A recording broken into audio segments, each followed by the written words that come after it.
Yeah, and it has the benefit of being cinematic in the way that it's shot. You know, you enter a new room, it's...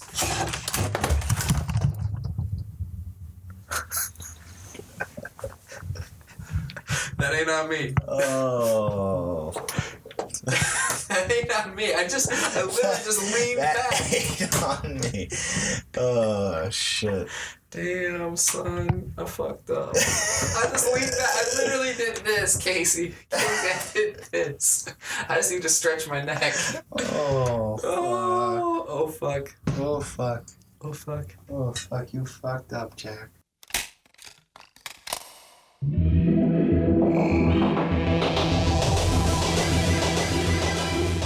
Broadcast from the basement. So I'm going to renege on a promise I made to the listeners. Told them I'd be reviewing Cold Fear. I haven't even opened it. I bought a new copy. Got that shit for $14. Jack, I don't think the readers will appreciate that. Yeah, no, they won't. They're really been listening. I'll win back. In episode 2 of Broadcast from the Basement, you said that you would review Cold Fear. Where is it? We're still waiting for this. Isn't Jack dead? He survived through episode 3 and there is still no reviews. Even though... We'll get right on that. I fucking love that shit. You know, I never was in a position where people could call me out on shit, like factual shit, like, you know, after the fact, until we started doing this. And I realized I lie all the time. Like, No, there are dude, that's so the many worst. errors. The worst part about being a celebrity, in my opinion, is just worrying that something that you say is not completely factual, because anybody and everybody will just, you give them an inch, they'll take a mile. Anything you say can and will be used against you on the internet. Oh yeah, Anything.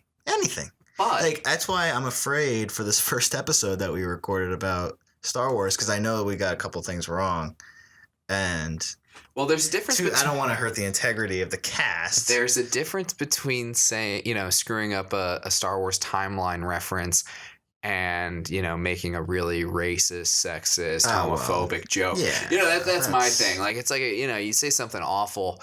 Okay, yeah, you have, you know, you deserve what you get with the internet. But if I mistake a, you know, Simpsons quote, which you do, all the time. No, I'm just kidding. Are you fucking kidding me? I'm like that guy who will, if you get one word wrong in a quote, I'll be like, it's actually this. It's Crunchy the Clown. He says it after Mr. Black says Krusty the Clown. Mr. Black clearly knows it is Krusty. He works for Camp Krusty. It is the Riff Raff Barney Gumble. Like what are you trying to prove with this quote? Yeah, no, the Simpsons quoting is pretty strict in our household. Like, back home, like, that shit would happen. If you got one word wrong, my dad, my brother, either one of my brothers. See, my younger brother got the worst of it, and I feel like that's why he's warped. Like, we fucked up because me, Joe, and my dad just, like, tore into him every time he fucked up. Well, not the worst part. I say that a lot. So what's annoying about Simpsons quotes is that a lot of times the best quotes are the exchanges. So it's tough to kind of quote that. But a lot of them work in everyday situations. Like, money's too tight for steak. Steak? Yeah.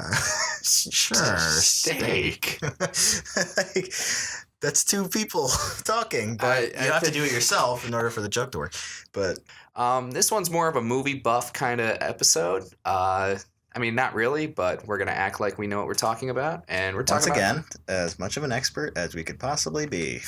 Yeah. That's not true at all. So today we're going to talk about the Coen brothers movies. We have a deep, deep library of movies to choose from here. But in preparation for their newest film, Hail Caesar.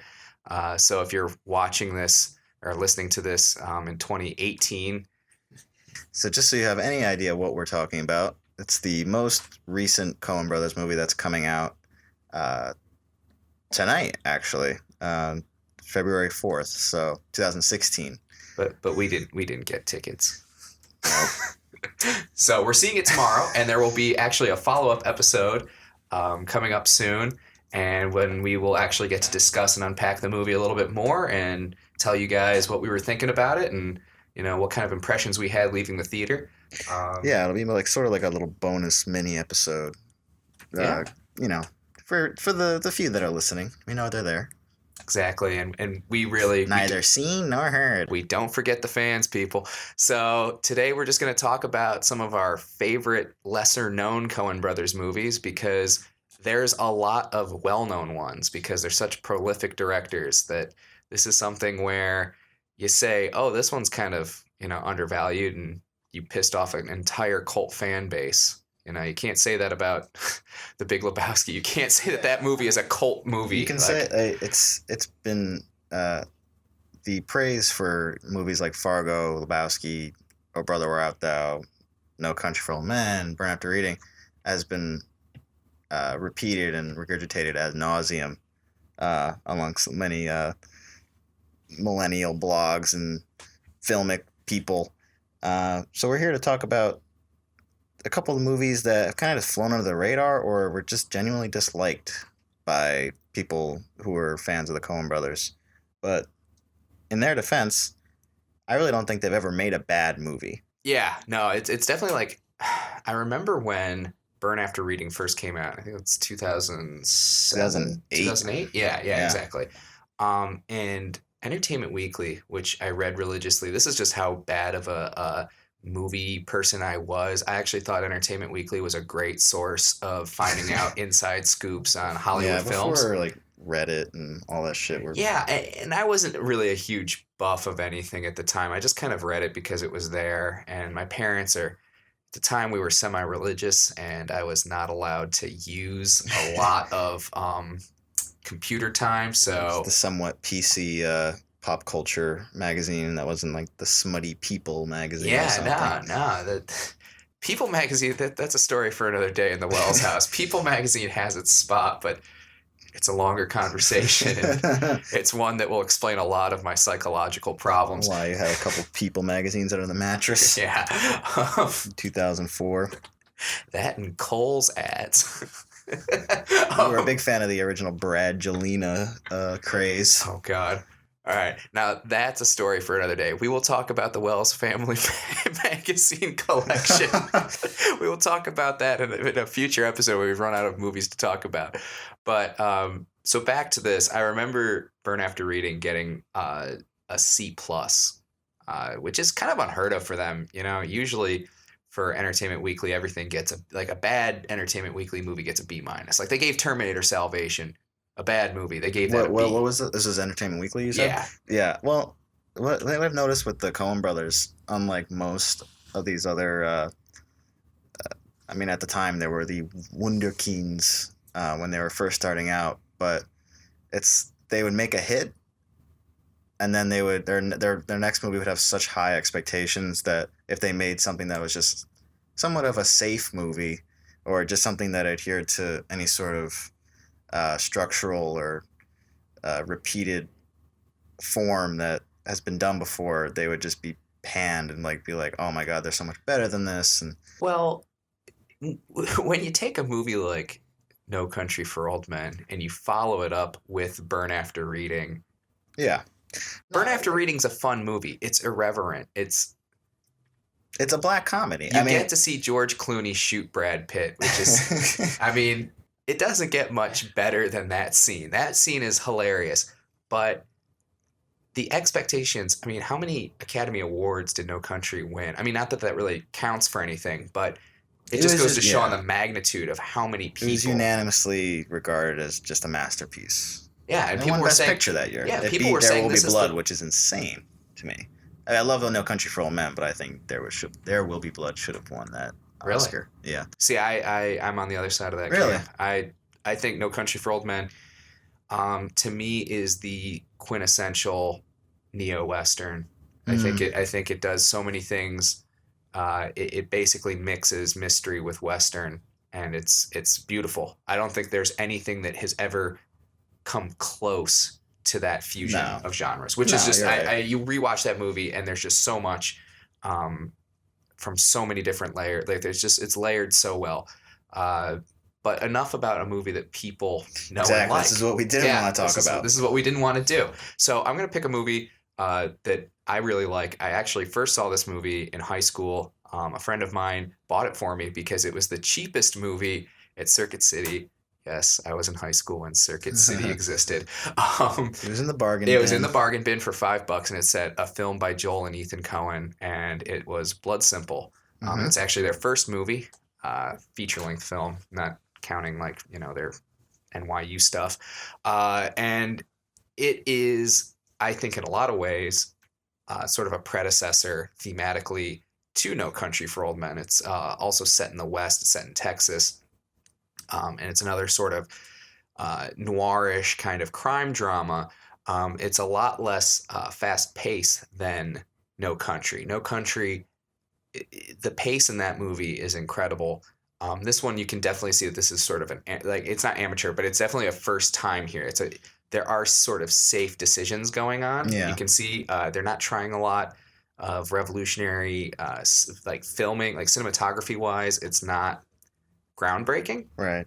But it's just a great crime movie. I just think it's one of those movies that you want to watch a crime movie, you want to watch a whodunit, and it's just really good at what it does. It does suck you in. Well, when you look back at this movie, after watching movies like Fargo, Oh Brother Where Art Thou, Big Lebowski, you start to see the seeds of how the Coen brothers work. So what they've always been great at in their movies is creating these worlds that have some semblance of normalcy, but are just so bizarre. Yeah. There are worlds within the world. Like they're just these completely removed segments of society that just exist on their own, are just completely they like I said, they seem normal, but they just there's something off about them. Oh yeah. Yeah. Like Fargo is perfect, like that area in Minnesota. Like it's hard to believe that a place like that actually exists. Yeah, and I mean, in a way it doesn't, Yeah, in a way it doesn't. It's one of those things where they're taking these caricatures that we kind of have and they're putting it on its head. They're having fun with it. They're taking Minnesota nice and making it the scene of a violent crime. Yeah. And that's cool. It's that juxtaposition. It's that juxtaposition of like the boring everyday middle America town experiencing such a violent act of violence, I guess you'd say. To me, I feel like that's why the movie works better than the show. I do like Fargo the show, but I feel like Fargo the show, it starts to wear thin after 10 episodes. Yeah. Well, at least for this first season. I haven't seen the second season. I will do that. I promise. First season, I really liked. I really enjoyed. But it isn't as good as the movie. I don't think there are many films that are better than that. I thought that was the weirdest movie to choose to make like an expanded universe about. And I fear for how long this... I like Barton Fink, the miniseries. Does that exist? Yeah. Really? John Turturro is just doing a whole... That would be amazing. That would actually be pretty great. It kind of sucks that William H. Macy died at the end of Fargo. Spoiler alert. But he got arrested. That's the thing. He got arrested. He didn't die. I was a little upset that... Wait, he didn't die at the end of that? No, they pulled him out of the hotel that he was trying to get on the run. Now I'm conflating the crying. end of Fargo with the end of Fargo, the first season. Yeah, because that's like the saddest. That's the saddest scene. Because at least in the TV show, Martin Freeman dies. Well, I'm actually a little upset that there was no... I did like the reference to the ice pick as being like the one connective tissue to the original Fargo. Oh, yeah. No, where the ice pick is when Steve Buscemi marked the suitcase of cash. Not sure where I was going with this, but yeah, it's weird that they chose Fargo as the one place to make an expanded universe, because I feel like this shtick of like the Minnesota somewhat like aloof, aloof Minnesotans like just being weird and being somewhat innocent, but then doing these crazy things. Like I feel like there's only so much track left. Yeah, it feels kind of shticky near the end. Yeah, I mean, I'd not say that season 1 and 2 were incredible, and I'm surprised that it hasn't actually worn thin. But Colin Hanks was the best thing out of season 1. Colin Hanks needs to be in everything. I love him. He's great. Well, it's season 2. Patrick Wilson. If you remember him, he's in a bunch of. He was in Insidious. He's in a bunch of horror films. He's great in that. And Ted Danson. Ted Danson in season 2. It's good. I like how they always get like these older guys. Bob Odenkirk was in season 1. Who, by the way, it was great. If there's anyone who can play a schlub, it's Bob Odenkirk. Like he's. Well, I can't do it. I'm terrible. Yeah, no, I can't do a Bob Odenkirk. He's tough. But back to Blood Simple. See, we keep getting off track. Yeah, and there's talking about the good ones. Yeah, we keep talking about the movies people talk good, about. But... Yeah, no, Blood Simple's good, but it's definitely dated. It's definitely a movie that was made in the 80s and the mid 80s, and again, it's about from a historical standpoint, you're seeing these directors really starting to get their feet wet into, what they can do. Yeah. And I think that the final scene in that movie is the best. I think there's 2 great scenes in it, and both scenes involve murdering somebody. Yeah. The Coen brothers do a good job with that. And what's great about No Country is No Country is a movie that doesn't really do a lot of on-screen death. No, I mean, when it does, it's they linger on that forever because no one dies in that movie quickly. Yeah. Well, when they do, then it's just they're off screen right away. But anytime anyone gets injured, they like persist throughout the entire movie. It's like it serves as a huge plot point. Yeah. So what's great about that in comparison is, there's a movie with Blood Simple. It's a movie where death is there, and getting to death is very, very, very brutal in every scene. But in a movie like No Country, they don't give you that satisfaction of seeing it. It's off screen when it happens. And I think that was the big thing that people were just so blown away by is that you don't get to see these main characters reach their fate. Like that, I don't think any other director could really try and pull that off successfully like they did. But anyway, Blood Simple. I'm not gonna say that it is something that it isn't. It's just a good crime movie, and I'm just a fan of those. I love a good hour and a half long figuring out what is going on here and seeing some people get shot and solving a mystery. Yeah. I mean, it definitely harkens back to a lot of the noir films from like the 50s and 40s, like The Maltese Falcon and things like that, because like a lot of the story and emotion is told just through the facial expressions. Like, there's a lot, like there's barely any dialogue in this movie. Yeah. No, I was said earlier to Casey that this is a movie that couldn't be made today because there isn't enough dialogue. Like it could be some sort of like art house film. Well, unless directors like the Coen brothers at this point were making it. Yeah, exactly. To have that creativity, to be, any producer would see like a first cut of this and be like, what the hell? You need to chop this down. You need to add in a couple explosions. Why aren't they talking more? And a Bud Light can. And Dan Hedaya is great at it. I always got to give a plug to my boy Dan Hedaya. He's hilarious. He's a creepy motherfucker. Yeah, he's a weird dude. But he's serve punch out of that chin. Yeah, no. There's a lot of double chins, or not double chins, but butt chins in this movie, and it's great. It's great. So that's pretty much my whole take on Blood Simple. Watch it. It's good. It really is, and I'm not trying to use the pun here. It really is a simplistic Coen Brothers movie. Yeah. But it's great to see that they can do something at like a bare bones level and still make it just very compelling. Well, I mean, because if you think about it, what else could you really compare that movie to in '85? I mean, they were at the forefront of this kind of avant-garde filmmaking into like breaking into the mainstream. There's a movie that actually reminds me a little bit of Blood Simple, and it's called The Thin Blue Line. It's one of those Errol Morris documentaries. Yeah.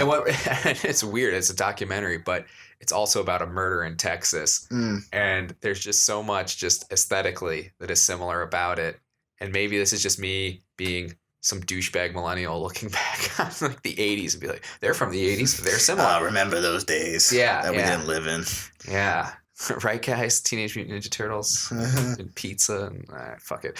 Yeah, no, it's very cool in the way that it's just so vivid, and that's what I think is so good about Blood Simple. It's very vivid. But enough about that. Watch it. Get on with it.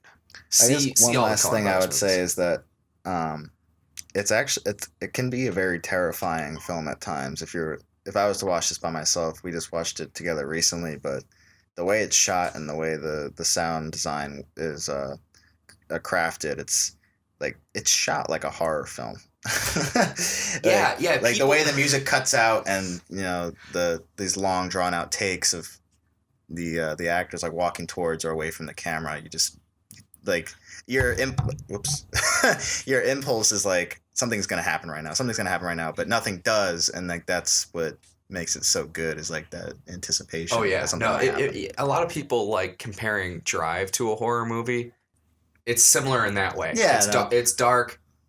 It really, the camera stays focused on one person. Yeah, I mean the best horror is the anticipation. It's the dread that you feel like waiting for that jump. Oh yeah, and sometimes the jump isn't even the scariest part. That's that's the relief. That's the climax. That's the okay, now it's over. But if that never happens, then you're just constantly on that like teetering on anxiety. You're just well. I just keep reverting back to No Country, but that scene in the hotel I feel is very similar oh my God, yeah. to the scene at the end of Blood Simple. Mm-hmm. No, it's you all can about definitely see two that different this mirror, rooms. yeah, that was definitely served as like an influence for this movie. Yeah, it's awesome. So they wanted to make Casey, that. I need to get on to your movie, I think, right? Like, oh, well, I don't want to spend too much time on it because it seems like I'm the only one who's watched it and also the one who's defending it. Defend it. So after that conversation, I think I need a couple minutes to gather my thoughts. Want to take a quick break? Sounds good to me. Alrighty. I could go all night. I had to cut myself off. We'll be right back.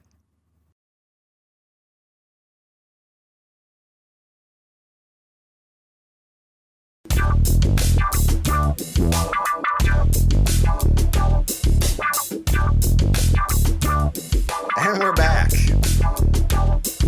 Take two. So, anyways, back to this movie that has been universally panned by, I would say most critics. I think Ebert gave it like 2 stars out of 4, which is, he only does a 4-star rating, but come on now.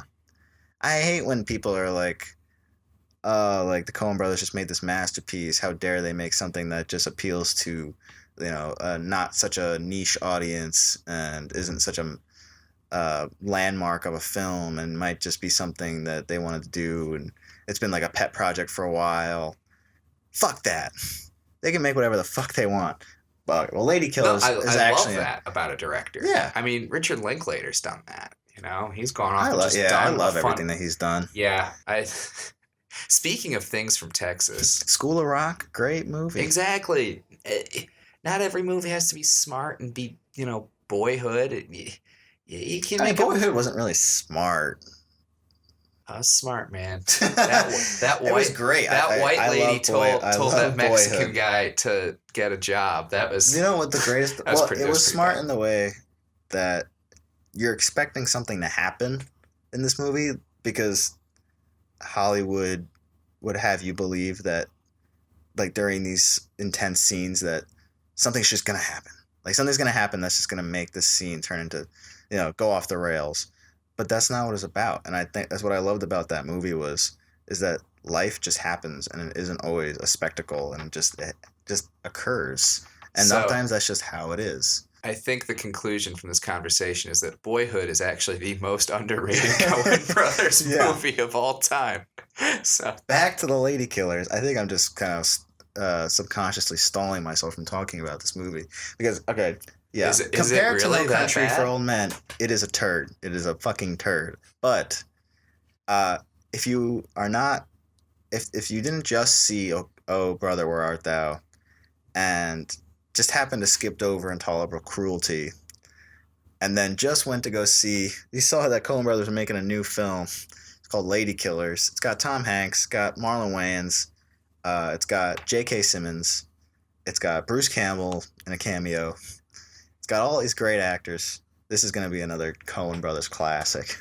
So you show up to the movie and all right. So on a serious note, it is very good in the way that we were mentioning earlier of building this world that just seems so removed from society that it's hard to believe a place like that exists. But unlike a place like I guess maybe not unlike a place like Fargo or like the deep South and like the deep in Texas, like where No Country and Blood Simple take place. This takes place in I believe it's Louisiana, and I guess it's not so hard to believe that a place like this would exist. It's just like they're in another world. And they can do that with just like one line in a movie. The one line that always comes to my head is in Raising Arizona. Mm-hmm. There's that bank robbery scene. I'm sorry, this isn't Oh Brother, Where Art Thou? There's the bank robbery scene, and the one woman says under her breath that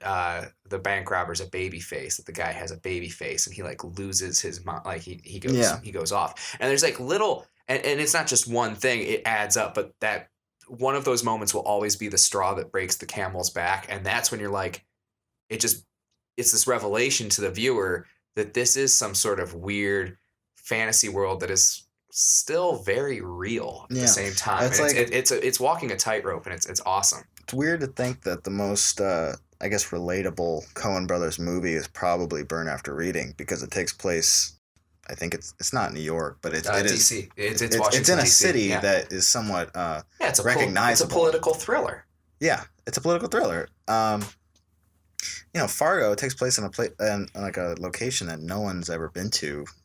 I mean, I would assume that 99% of the world has never been to. Deep southern Texas, the savannah, all these places are like not many people there's like relate mythical. There's like mythical kind of qualities to the desert, to the to the tundra, and Arizona. I mean, the Coen Brothers are great at picking these locales that are just weird on their own.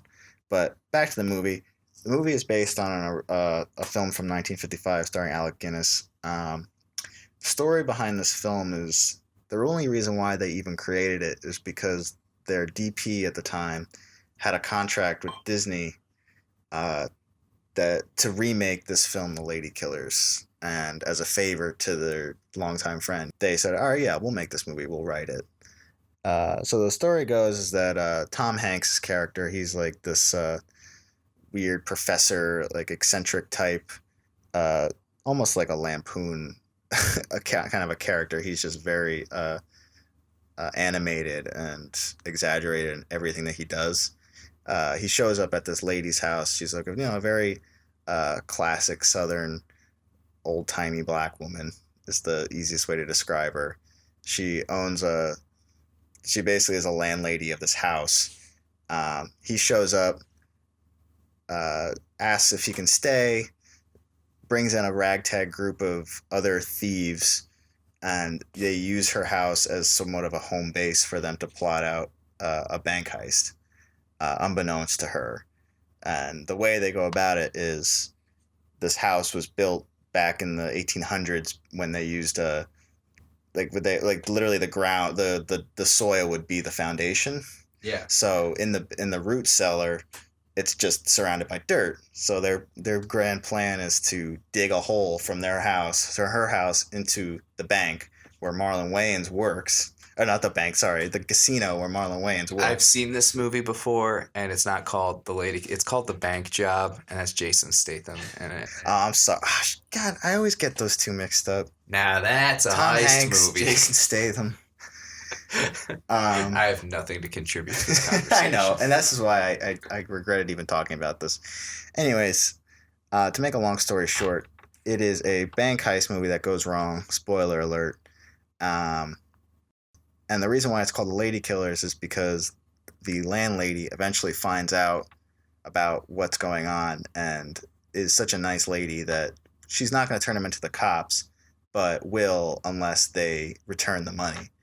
So the back half of the movie is all of them trying to kill this lady, and they all fail and end up killing each other in the process, in a very nice neat way where everything just kind of ends up perfect. That's good. No, and then the landlady ends up with the money. Happy ending. Well, way to ruin it. Now there's no reason to watch it. And she gives it all to charity. Spoiler alert for a movie that came out 12 years ago. 12 years ago. I think there's a statute of limitations on spoilers. I hate this fucking like spoiler-free universe that we live in now. It's like, oh, spoiler, you spoiled it. Well, you spoiled it. Well, I'll say this, right? It's been 3 years later. You spoiled it. I didn't spoil Blood Simple because nobody's seen that movie. No, and it's tough to because that movie is tough to spoil because so much happens at the end, and you have to have known so much of like what happened in the beginning, and it's not an easy spoil. You know what I'm saying? But anyways, they all died. Yeah. So I guess this kind of leads us into sort of the new Coen Brothers movie, Hail Caesar, which we're gonna go see. And my first impression from the trailer is that it's this wonderful world of sort of, it's really picking all the best elements out of the Coen brothers storytelling. It's world building in this golden age Hollywood, which they did in Barton Fink a bit. It's true. Which was great. And that's, nothing gets me more hard than watching like good film directors film the filming process. That's like one of my favorite things. Yes. Well, that one I feel like is even more so about writing. I feel like that is the ultimate movie about writers. About writer's block. Oh, Barton Fink, yeah. Yeah, Barton Fink, yeah. Oh no, Hail Caesar is going to be, about the process at a large scale. Because I think that there are lots of movies that talk about making movies. Yeah. But this is a movie that is making fun of and just laughing at just the pure ridiculousness of that era in Hollywood. Yeah. And it's crazy to think that all these things were going on. And since it was the 50s, they weren't as well reported. And you could get away with more. And if you were able to pull off a big scoop of some crazy celebrity gossip, that was invaluable. Today, people just make stuff up. My first impressions watching the trailer, I had these like weird flashbacks to Who Framed Roger Rabbit. Another great movie about Golden Age Hollywood. Yeah, and it's like the weirdest thing, but like just the aesthetic of the movie, and there was a murder, and just the way that it's been marketed so far is it just gives me all these great vibes from the great Robert Zemeckis, Who Framed Roger Rabbit. Yeah, my favorite movies. You think those guys really, long for the days of Golden Age Hollywood? I mean, that's what they grew up on, Yeah. So I hate to say this, but I feel like Jonah Hill's character should have been cast as. I feel like if Philip Seymour Hoffman was here, he would have been that character. Dude, that's so sad, but so true. I think Jonah Hill's going to be great in it. He's got 50s Hollywood producer. What is with Channing Tatum being in everything now, though? I can't stand that guy. He was all right. Granted, he was pretty good in The Hateful Eight, but he's just so fucking bland. He does look like he was basically a G.I. Joe doll that was like pretty much summoned to life using dark magic. Has he been any character that hasn't just been like a doofus? No, because he is. Have you read that? If you want to do some fun, here's some homework for you. Read the Sony leaked emails from Channing Tatum. Oh my god, they're hilarious. Yeah, about, everything ends with ha ha ha ha ha ha. Oh, it was about some movie that the movie did good. No, it did do good, and like he was like, guys, we broke it, ha ha ha ha ha. Like he typed like ha ha ha like for 3 lines, and he actually typed it out. He didn't copy and paste. He's like, he just ha ha ha ha ha ha. Like, good for him. No, I just think... That's fine. Hollywood shaming is, like, such a low blow because, like, obviously, he's doing well for himself. What am I doing? His life will be greater than mine. And he was very good in Foxcatcher, if you haven't seen that. Oh, Foxcatchers. That's just a movie about sad people being sad. And wrestling. Like I said, sad people. Starring Mark Ruffalo, Buffalo. And wrestling coaches are never happy. The coaches are never happy. Why do they do that to themselves? Yeah. Samuel Jackson and Coach Carter. Yeah. No, there's never a happy coach. Never happy coach. No, but it's coaches have that way about them where it's tough love. shaping young gentlemen. It's not fun. It's very taxing. But Foxcatcher. That's a good one. Another great Coen Brothers movie. Great Coen Brothers. My two favorite Coen Brothers movies are There Will Be Blood, Foxcatcher, and Who Framed Roger Rabbit. Yeah. But anyways, so that's pretty much it for today. We will be going to see Hail Caesar this weekend. And there will be a supplementary update episode. Right. Just talking about the movie, whether you should see it. The odds are yes. I'm going in with high expectations. Yeah. I feel like with a director like this, it's hard to sort of have a neutral position going in. I felt like that during The Hateful Eight. I really wanted to come in objective as possible, but yeah, that's tough to. The second Tarantino starts doing that shit in whatever 70 millimeter or whatever, it's like, all right. Yeah. All right, this is gonna be fun. It's awesome. Like it's just gonna be a good time. It's just one of those things like you can't. It's hard to see it. It's hard to not look at it as hard to not look at their previous works, like their like Paul Thomas Anderson or Quentin Tarantino or any of these monolith directors that are in this world. And not look at their previous work and not going with the highest expectations because you know what they can do. So we're going to try and go into this somewhat neutral-minded because, to be honest, the Coen Brothers, we didn't see Llewyn Davis inside Llewyn Davis. No, I did not. That one seemed a little too pretentious for me. They're getting to that point where they've cleaned up the Oscars. They don't care anymore. No, they've done what. No, I think that Paul Thomas Anderson is officially checked out as a director though, because of what he's doing now. He is just making movies that he wants to make, and he doesn't give a fuck. What was his last movie? Inherent Vice. But to me, that was an accessible movie. I read the book, but it wasn't as cryptic. I can't imagine it was as cryptic as the book, because the book was like. Insane. And people say the book is pinch on light if you're really pretentious. To me, the book was so incredible in creating 60s psychedelic LA, which I've experienced firsthand. So I got to say, kudos to Thomas Pynchon. But Paul Thomas Anderson to me is a director that has always sort of had this ability to take something that he wants to do and yet make it accessible. In the Mark Maron interview, he talks about Boogie Nights and he's like, well, this is where I grew up around. Like, this is the neighborhood I grew up in. But he makes everybody, sort of feel like a part of that weird family that you're watching and watching have sex on screen. So I think that it's something where when he gets pretentious, he takes you along. Yeah, but that's another director great for Coen Brothers movie. Yeah, wow, Paul Thomas Anderson. Exactly. Yeah, my favorite Coen Brothers movie is Paul Thomas Anderson. So biopic. We will keep you guys updated. Thank you again for listening to this episode of Broadcast from the Basement. And if you have any friends that are insomniacs, tell them to listen to the podcast, and maybe they can catch some Z's. All right. Write us a review, like us on Facebook, all that great stuff. Yeah, we're on the media, the social media. Give us that subscribe. Yeah, and retweet us. We'll follow back. We'll do everything, man. We'll do whatever you want. Just get us more likes. Contributors to this broadcast include Jack Wells and Casey Fitzgerald, with music by Dan Morell and artwork by Evan LaMedica. This entry has been mixed and edited by Casey Fitzgerald.